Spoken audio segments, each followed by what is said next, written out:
Bon, là aujourd'hui nous allons parler des anges déchus. Les anges déchus. Bon, parce que plein de gens parlent du monde occulte sans réellement savoir ce dont ils sont en train de parler. Certains disent qu'ils ont vu des démons, ils ont vu des Mamiwata, Djengu, les sirènes des eaux, sans toutefois savoir c'est quoi exactement. Bon, on va un peu dénoncer le royaume de Satan, parce que Satan a combattu, n'a pas voulu que ce message soit diffusé aujourd'hui. Mais Loba est le maître du temps et de l'espace et des circonstances, celui qui décide. C'est donc le pourquoi je vais commencer dans Daniel chapitre 10. Avant d'aller dans le verset 12, dans Daniel chapitre 10, au verset 4, c'est un homme, un bien-aimé, qui était spirituellement avancé, qui se trouvait à Babylone, en Mésopotamie antique, où se produisait la plus grande sorcellerie, la pratique occulte dans la Babylone antique. Il était à Hiddekel, connu aussi sous le nom du tigre. Et soudainement, il a vu un homme vêtu de lin. Il était accompagné de certains personnages, mais les personnages n'ont pas vu cette entité vêtue de lin. Ils ont juste senti les vibrations de cette entité-là. Daniel, lui, était initié à la connaissance interdite, c'est-à-dire selon le Père. Lui, il a pu voir cette entité vêtue de lin. Il a donné la description de cette entité, tandis que les hommes qui ont ressenti les vibrations ont pris la fuite. Parce que Daniel combattait journellement tous les jours dans la cité de Babylone. Et il y avait un ange, c'est-à-dire l'homme vêtu de lin, qui a été envoyé par le monde spirituel, c'est-à-dire par Loba, pour annoncer la réponse, pour donner la réponse à Daniel. Et pendant que cette entité s'est téléportée, parce que les anges déchus aussi connaissent le chemin de la téléportation, parce qu'avant d'être déchus, ils restent néanmoins anges. Donc ils savent ce qui se passe quand une entité descend. Je vais dans Daniel chapitre 10 au verset 12. Bible en français courant, il dit ceci: quand cet ange-là, cet homme vêtu de lin, a apparu à Daniel, il a décomposé, il a perdu toute force, toute vigueur, parce que cette entité a absorbé sa puissance, son énergie. Et dans le verset 12, il dit, il ajouta: n'aie pas peur, Daniel, dès le premier jour où tu as manifesté ton humble soumission envers ton Dieu, virgule, en ayant à cœur de comprendre ce qui se passait, virgule, je m'arrête d'abord dans la virgule. On vous dit, c'est que Daniel a compris ce qui se passait. Il se passait quelque chose dans le monde spirituel. Il savait qu'il y avait un plan qui était déjà préparé contre le peuple de Dieu. Et Daniel savait ça. Il s'est tenu à la brèche. Plusieurs fois, il a jeûné. Et il y avait des sorciers, des enchanteurs, des magiciens qui faisaient en sorte qu'il ne puisse pas prier son Dieu. Mais Daniel a persévéré pour l'amour du peuple, pour l'amour de ses semblables. Il s'est tenu à la brèche et parce qu'il avait compris, il avait eu cette révélation du briefing qui se passait actuellement, de même qu'actuellement, plus la vérité en train de se propager, vous voyez l'état du monde. Donc, imaginez donc dans la Babylone antique, la Mésopotamie antique, comment c'était. Dans cette entité, l'homme vêtu de lin a apparu à Daniel. Il a eu une conversation avec le prophète Daniel. Il dit ceci: n'aie pas peur, c'est-à-dire en ayant à cœur de comprendre ce qui se passait, virgule, ta prière a été entendue et je suis mis en route pour t'apporter la réponse. Verset 13, c'est là où la révélation commence. Plein de gens ont lu Daniel chapitre 10, verset 13, sans toutefois comprendre ce qui s'est réellement passé quand cet homme vêtu de lin a été retenu. J'ai déjà parlé de ça, mais une partie seulement. Mais là, on va vous expliquer exactement tout entier. Daniel chapitre 10 au verset 13, Bible de la liturgie le dit: l'ange du royaume de Perse m'a résisté pendant 21 jours, virgule. Mais Michael, l'un des principaux anges, est venu à mon aide. Point. Moi, virgule, je l'ai laissé avec l'ange des rois de Perse. On parle bien des rois de Perse. C'est qui les rois de Perse? Ça, c'est une version. Tandis que dans la Bible, le peuple il dit, je l'ai laissé lutter contre le roi de Perse. Bible de Jérusalem, il dit, je l'ai laissé affronter les rois de Perse. Donc vous dites ici que l'ange, c'est-à-dire l'archange Michel, est resté combattre plusieurs entités. La révélation, c'est quoi? C'est que dans Daniel chapitre 10, verset 20, Bible de la liturgie le dit, il dit 2 points, sais-tu pourquoi je suis venu vers toi? Point d'interrogation. Là, c'est l'homme vêtu de lin qui s'adressait à Daniel. Et vous allez comprendre quelque chose que vous n'avez jamais pu voir auparavant. Daniel chapitre 10, verset 20 à 21, Bible de la liturgie, il dit 2 points, sais-tu pourquoi je suis venu vers toi maintenant, virgule, je vais retourner combattre l'ange de la Perse. Point. À l'issue de ce combat, l'ange de la Grèce viendra. La révélation, c'est quoi? Avant de poursuivre, l'homme vêtu de lin n'a pas seulement été retenu par un seul ange déchu quand il est venu voir Daniel. Contrairement à d'autres versions qu'on vous donne d'habitude. Il a lutté contre plusieurs anges déchus. Cet homme vêtu de lin. Donc cet homme vêtu de lin n'était pas n'importe qui. Il était puissant. À un point où il a fallu plusieurs anges pour le retenir. Donc, mais il n'est pas dit qu'on l'a battu, qu'on a eu le dessus sur lui. Personne ne me prête main forte contre ceux-ci, sauf Michel, votre ange. Mais je t'annonce ce qui est inscrit dans le livre de la vérité. Bible du semeur, personne ne me soutient contre ses adversaires, et non contre cet adversaire. Contre ses adversaires, excepté Michael, votre chef. Daniel chapitre 10, verset 20 à 21, comme je viens de lire, mais là on va aller dans la Bible en français courant. Il reprit, sais-tu pourquoi je suis venu vers toi? C'est pour t'annoncer ce qui est écrit dans le livre de la vérité. Pourtant, j'ai encore, parce que quand on dit j'ai encore, c'est dit premièrement il a déjà fait. Maintenant il dit, j'ai encore à combattre l'ange protecteur de la Perse, virgule, et jusqu'au moment où je vais aller, virgule, l'ange protecteur de la Grèce arrive. Donc l'homme vêtu de lin n'était pas n'importe qui. En fait, Daniel, quand il a prié, les démons ont attaqué Daniel. Avant que les démons attaquent Daniel, il a lutté contre sa propre nature, il a dompté sa nature. Et tous les succubes, les démons qui étaient dans la Babylone, ont combattu Daniel. Daniel a eu le pouvoir sur eux. Daniel les a écrasés. À un point où il a fallu que l'ange protecteur de l'Empire perse puisse intervenir contre Daniel. Mais il ne pouvait pas attaquer Daniel directement parce que Dieu ne le permet pas. Dieu ne le permet pas. Ne touchez pas à mes oins, ne faites pas du mal à mes prophètes. Daniel n'avait rien, contrairement à Paul dont on va parler plus tard. Donc, comme vous dit ici, pourtant j'ai à combattre contre l'ange protecteur de la Perse. Quand on dit l'ange protecteur, c'est l'ange déchu. Et jusqu'au moment où je vais aller, l'ange protecteur de la Grèce arrive et personne ne m'aide à combattre ses adversaires, si ce n'est Michael, l'ange protecteur d'Israël. Bible en parole de vie. Je répète, dans Daniel chapitre 10, verset 20 à 21. Il me demande alors, est-ce que tu sais pourquoi je suis venu après toi? Je suis venu t'annoncer ce qui est écrit dans le livre de la vérité. Pourtant, je dois encore combattre l'ange qui protège la Perse. Au moment où je vais là-bas, le combattre, l'ange qui protège la Grèce arrive. Et personne ne m'aide à lutter contre ces deux ennemis.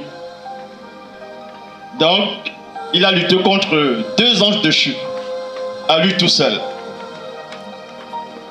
Parce que ces deux anges déchus, l'ange protecteur de l'Empire perse, avait une puissance terrible, terrifiante dans le royaume de Satan. Et on va vous décrire c'est quel genre d'entité dans le royaume de Satan, ils font partie de quel ordre. Mais avant d'arriver au royaume de Satan, cet ange-là déchu de l'Empire perse ne pouvait pas lui tout seul résister ou retenir l'homme vêtu de lin. Il avait besoin d'un renfort. Donc l'ange de la Grèce est arrivé. Donc c'est quel ange alors de la Grèce? Puisque là maintenant on parle de la mythologie grecque. C'était qui Zeus? On sait que Zeus n'était pas un ange, c'était un démon. C'était qui? Chronos, le titan. Titan aussi, Chronos aussi avait été enfanté. C'est Gaïa. Gaïa sont tous des démons. Parce que l'entité suprême dans la Grèce antique, il est connu sous le nom de Chaos. C'est de lui où tout est venu. Mais bon, ça c'était pas un ange néanmoins.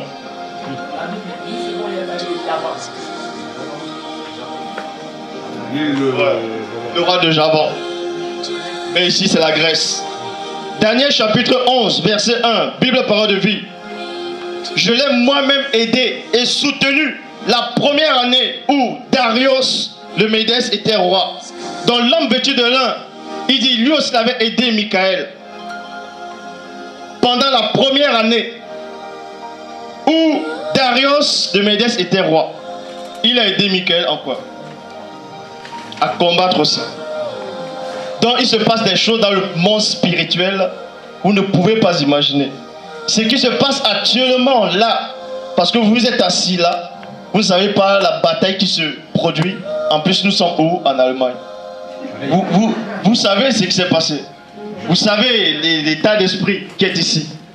Mais le bani a moins permis que nous soyons là, quoique Satan a tout fait pour que ça n'arrive pas. Il a tout fait. Donc, ici en Allemagne, il y a un ange protecteur, en tout cas déchu, de cet empire qui dirige. Et il savait qu'on allait être là. Et il y a des anges qui combattent maintenant. Et Satan a combattu pour que la révélation n'arrive pas. Mais elle est là. Donc, on va parler de 5 groupes dans le royaume de Satan. Les 5 groupes, on va les localiser maintenant. Daniel chapitre 2, verset 31, Bible second 21. Roi, tu regardais et tu as vu une grande statuette, virgule. Cette statuette était immense et d'une splendeur extraordinaire. Elle était debout devant toi et son aspect était terrifiant. La statuette là, représentait le royaume de Satan.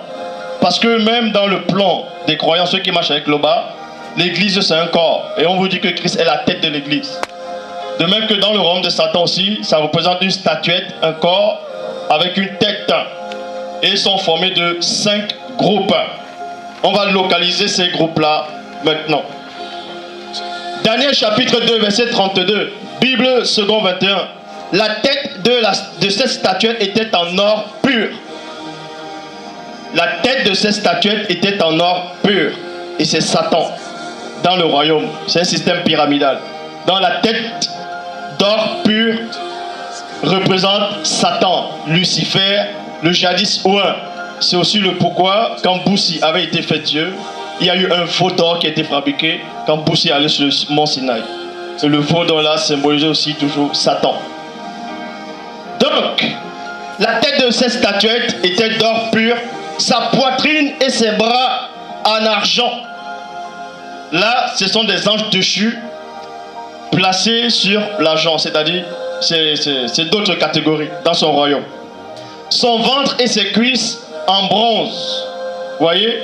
Ses ventres et ses cuisses en bronze. Verset 33, Bible parole de vie. Ses jambes étaient en fer et ses pieds en moitié en fer et en moitié de terre cuite. La terre cuite ici représente les démons de toute race dans le royaume de Satan. Et dans Éphésiens chapitre 6 au verset 11, Bible en français courant, prenez pour vous toutes les âmes de Dieu, toutes les âmes de Dieu, afin que Dieu fournisse plutôt, afin de pouvoir tenir contre les ruses du diable. Ça c'est 1. Verset 12, lui seconde du 910. Car nous n'avons pas lutté contre la chair et le sang, mais contre les dominations. Les dominations, ça fait 2. Contre les autorités, ça fait 3. Contre les princes de ce monde de ténèbres, ça fait 4. Contre les esprits méchants dans les lieux célestes, ça fait 5. Là, ce système de Satan dans le monde occulte.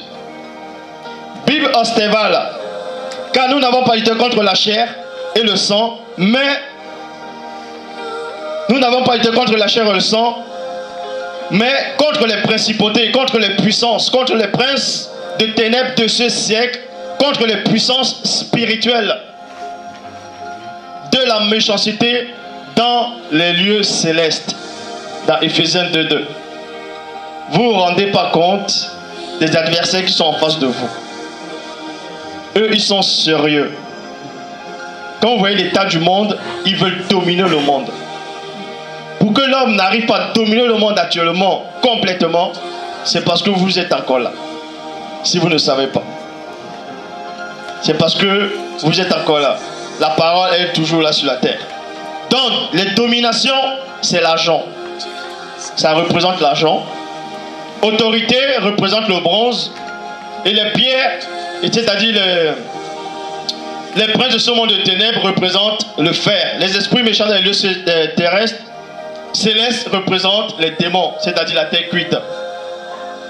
Colossiens chapitre 1, verset 16, traduction Louis II, il dit: car en lui ont été créées toutes choses qui sont dans les cieux, les invisibles et les visibles, trône, dignité, invisible, trône, c'est-à-dire les ophanimes, dignité, domination, autorité.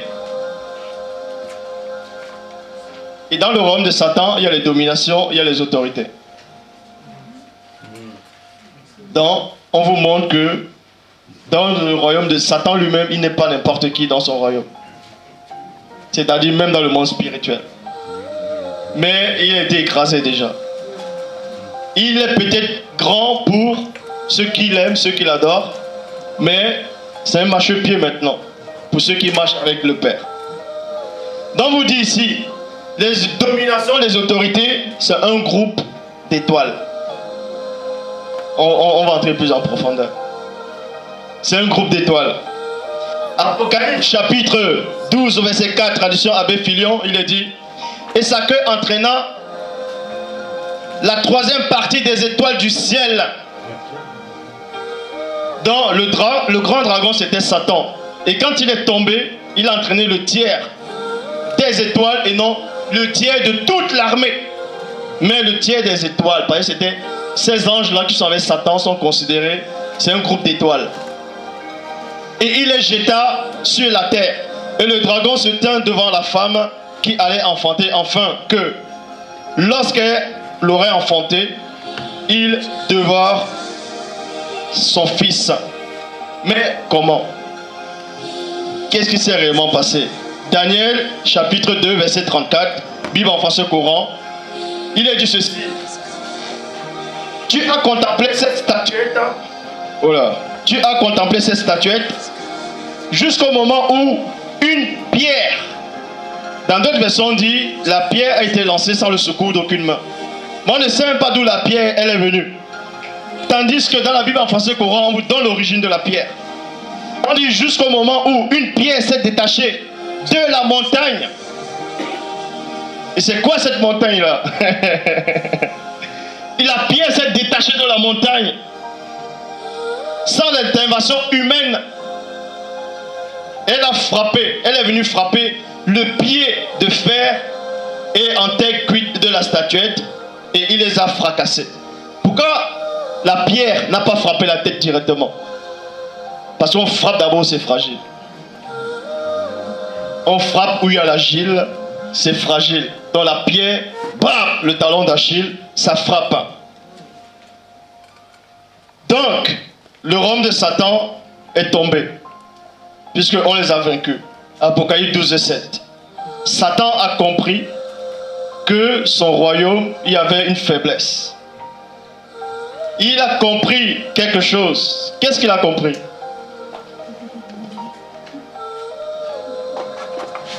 Qu'est-ce que Satan a compris?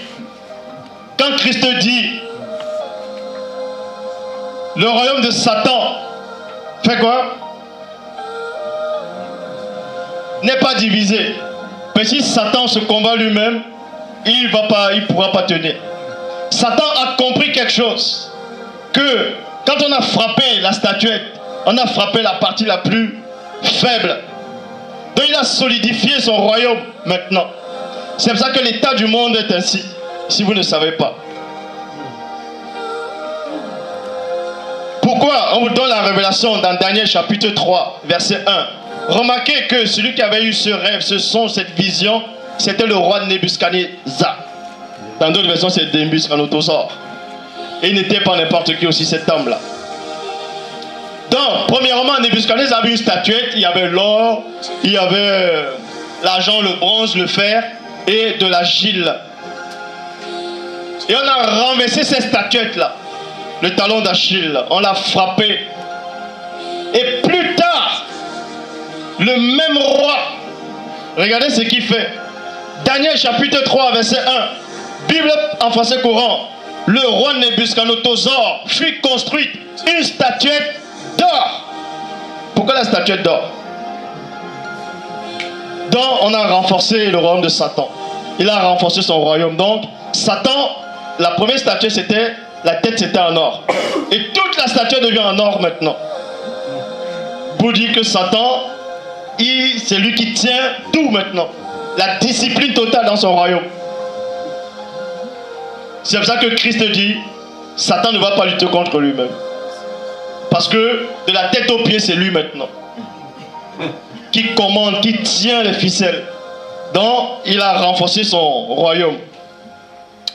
Le roi Nebuchadnezzar fit construire une statuette d'or de 30 mètres de haut et de 30 mètres de large. Et il ordonna qu'on la dresse sur la plaine plutôt de Dora, dans la province de Babylone. Dans la province de Babylone. Et on vous dit ici que le roi Nebuchadnezzar était le roi des rois sur la terre. C'est-à-dire il était plus puissant que tous les autres rois. Et toutes les nations venaient se prosterner, c'est-à-dire lui donner allégeance. Et c'est ce qui se reproduit actuellement. Donc le royaume de Satan est solidifié maintenant. Et les gouvernements de ce monde sont en train de prendre le pouvoir, en train de voter des lois contre la morale. Des lois qui n'ont pas de sens. Et vous vivez dans un monde qui doit donner allégeance au jadis. Et Nebuchadnezzar, il dit quoi? Quand vous voyez péter aux États-Unis, tous les États-Unis actuellement ont voté la loi. Cette abomination, j'ose pas prononcer cette phrase, après ça m'énerve. Tous les États-Unis. Et on sait que ce qui vient des États-Unis, ça prend le reste après. Donc, eux, ils représentent ici Nebuchadnezzar, cette Babylone antique. Ils ont fabriqué la statuette d'or. Ils ont demandé, Nebuchadnezzar dit ici, le roi Nebuchadnezzar appela les fonctionnaires, les prophètes, les gouverneurs, les conseillers, les trésoriers, les procureurs, les juges et tous les chefs des provinces pour qu'ils se rassemblent et assistent à l'inauguration de la statuette. C'est ce qui se passe dans le Sénat. C'est pour ça que vous voyez tout le temps les chefs d'État, ils vont se rassembler tous. Voilà. Pour, vous ne savez pas ce qu'ils sont en train de planifier, mais ils sont en train d'inaugurer ces statuettes, ce royaume-là.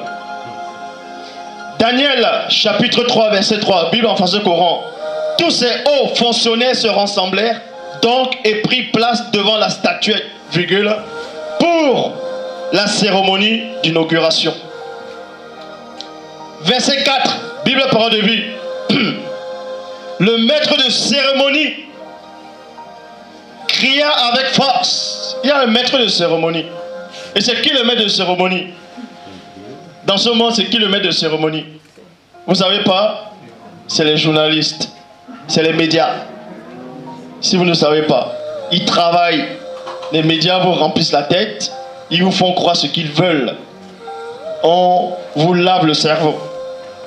Là, c'est le maître d'inauguration.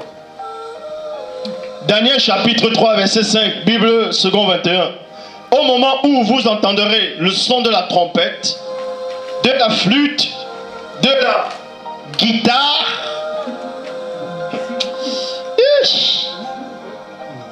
de la petite et de la grande hampe,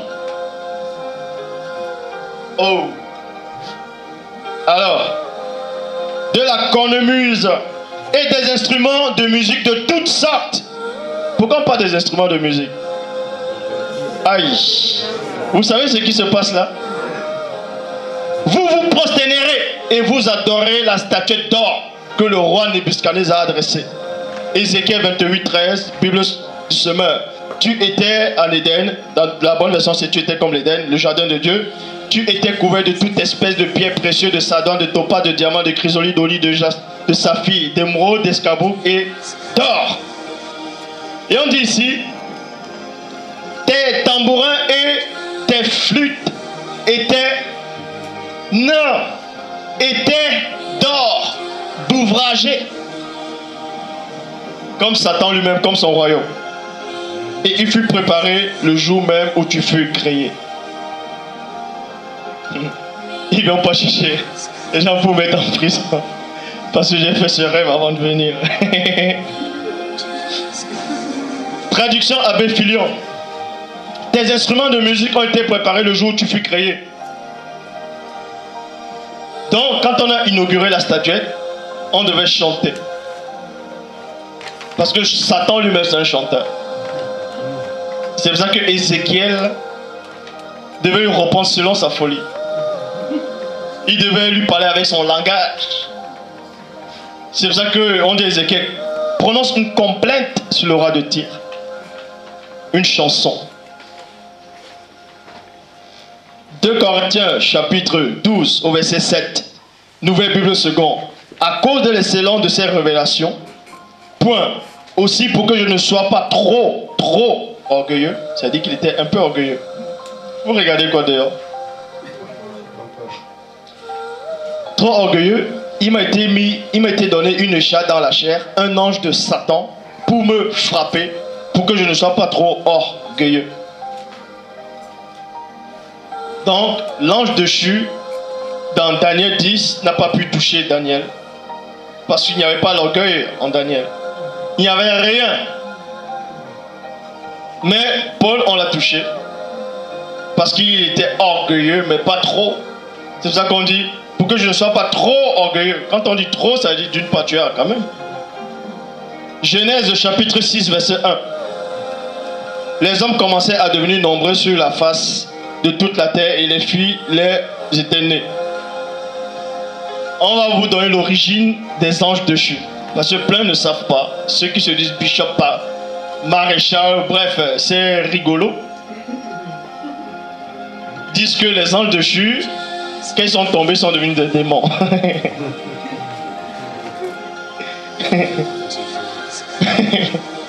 Daniel, non, Genèse chapitre 6, verset 2, Bible en français courant. Bible parole de vie. Les habitants du ciel voient que les filles étaient belles et il choisit les femmes parmi elles. Les habitants du ciel. Bible en français courant. Les habitants du ciel constatèrent que les filles étaient belles et jolies et il choisit pour les épouser. Bible du français Rabbinat François Zadok quand il est dit les fils de la race divine. Tandis que dans le livre d'Enoch, puisqu'il y a plusieurs versions des livres d'Enoch, là ici c'est le livre d'Enoch, chapitre 7 au verset 1 à 2. Il est dit, quand les enfants des hommes se furent multipliés en ces jours-là, il arriva que les filles les naguirent élégantes et belles. Et lorsque les anges, les enfants des cieux, les eurent vus, ils devinrent amoureux. Et ils se disent les uns des autres, choisissons-nous des femmes de la race des hommes, ayons des enfants avec elles. Vous allez me dire, mais c'est pas pourquoi c'est bizarre. Comment se fait que les anges vont être attirés par les femmes directement? Livre des secrets d'Enoch, chapitre 18, verset 3, il est dit, on vit des filles et des femmes comme elles sont. Comme elles sont. Aïe. Oui, c'est ça, c'est ce que ça dit là.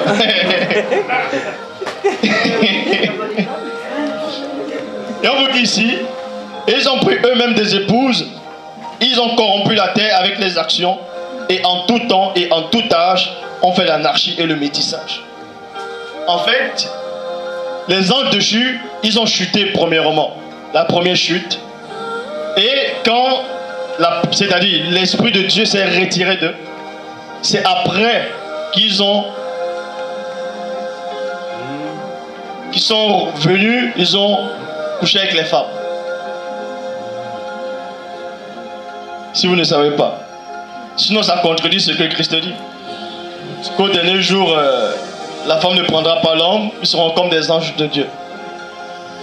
Or, pour qu'un ange puisse être attiré par une femme, il faut qu'il chute d'abord. C'est-à-dire, la présence du Père se retire de lui. Et ensuite, maintenant, il peut être livré. Il est livré. C'est pour ça qu'il est dit dans Jude, chapitre 1, verset 6, Bible parole de vie. Rappelez-vous l'histoire de certains anges qui n'ont pas gardé le pouvoir qu'ils avaient, mais ils ont quitté l'endroit où ils étaient. Ils ont quitté l'endroit où ils étaient.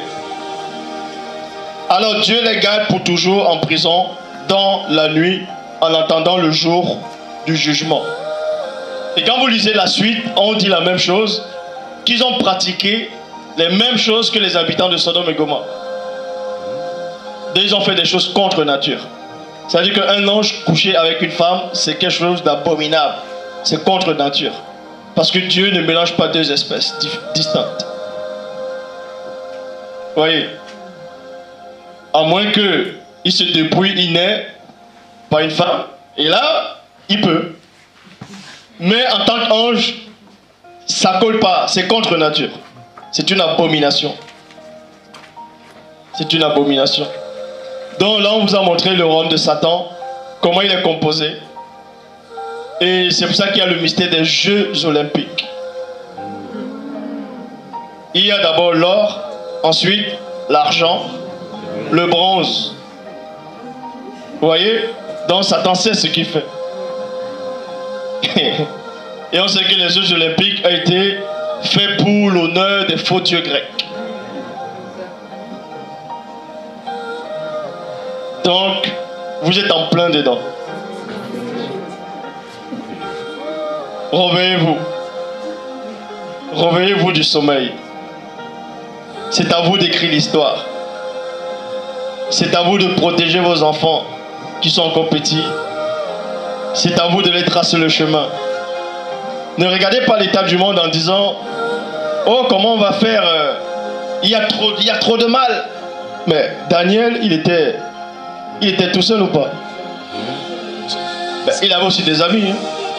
Achab, Meshab et Abednego. Mais Daniel a livré un combat personnel contre les magiciens, les mages, les sorciers, les enchanteurs. Contre le monde occulte. Il ne s'est pas découragé. Parce qu'il avait l'amour pour son peuple. Il avait l'amour pour ceux qui aiment le bas. Donc il s'est purifié lui-même pour eux. Il se tient à la brèche. Il recevait les coups. Et quand il se sentait faible, c'est là où il était fort. C'est ça le mystère de la puissance de Dieu. C'est quand tu te sens faible que tu es fort. Si vous ne savez pas ce que c'est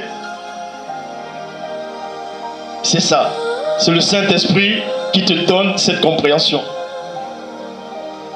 C'est-à-dire, on te rend faible, tu deviens fort. Pourquoi? C'est pour que Dieu puisse mieux les humilier. Que vous voyez, je vous frappe avec quelqu'un de faible, alors que vous pensez que vous êtes fort. Vous voyez? Pourquoi il n'envoie pas les anges directement intervenir? Il passe. Paul lui-même le dit. Dieu a choisi les choses faibles pour confondre les forts. Il a choisi ceux qui n'ont pas de connaissance pour confondre les sages.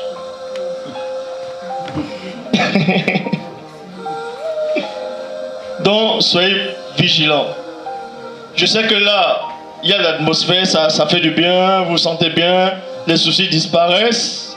Et quand vous allez peut-être rentrer, d'autres émotions vont revenir plus tard. À chaque fois que tu vas être seul et que les émotions reviennent, on vient te combattre, les autres idées, les pensées noires, dis-toi que tu n'es pas seul. Dis-toi que quand tu regardais à gauche, à droite, aujourd'hui, ou devant, ou derrière, il y avait des gens comme toi. Ils sont au niveau, c'est un combat. Vous n'êtes pas seul. Le but de Satan, c'est quoi? C'est de vous diviser. Parce que le lion, c'est comme ça qu'il fait. Il observe le troupeau, il observe. Dès qu'il voit un petit ou un blessé, il attaque. Donc, protégez-vous mutuellement. Vous voyez la mélodie qui passe. Écoutez cet instant. Sentez l'amour de Dieu. Dieu est tellement amour. Il est tellement bon. Il vous demande pas la lune. Hein. Il vous demande juste d'être ce qui manifeste l'amour. C'est pas dur. Hein. L'amour sincère. Vous pensez pas au royaume des cieux? Le royaume des cieux est réellement là. Et c'est les violents qui s'en emparent. C'est-à-dire qu'il faut un mérite. Et pourquoi vous vous posez souvent la question? Plus vous avancez dans le chemin de la perfection, plus vous sentez qu'il y a les doutes, il y a la peur, il y a l'incrédulité, il y a trop de soucis. Pourquoi? C'est normal. Pourquoi c'est normal? Parce que quand moto a chuté, il a eu peur. Il a eu le doute, l'incrédulité. Maintenant, pour revenir à l'état d'Adam, il faut repasser par le sentiment qu'il a eu. Parce qu'il a laissé ça dans un chemin. Et vous êtes obligé de passer par le chemin là pour arriver à la perfection. Et quand vous ressentez déjà le doute, la peur, ça dit que vous êtes déjà à la porte de la perfection. Voyez? Bon, j'en ai dit pour aujourd'hui. Hein.